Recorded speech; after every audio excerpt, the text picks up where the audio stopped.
Parallel battery connection can sometimes become complicated with too many cables, incorrect wiring, and difficult installation. One of the advantages of the MANYI battery is its stackable design and simple parallel connection, making installation cleaner, easier, and faster. First, we install battery number 1 as the base unit.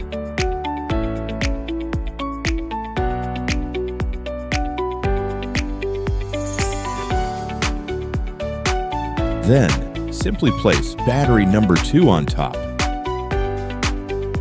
Connect the batteries using the dedicated positive and negative bus bars.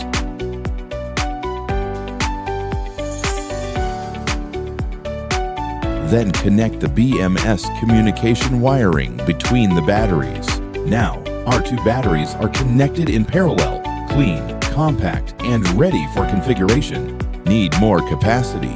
No problem. For 3 or more batteries, simply continue the same stackable connection.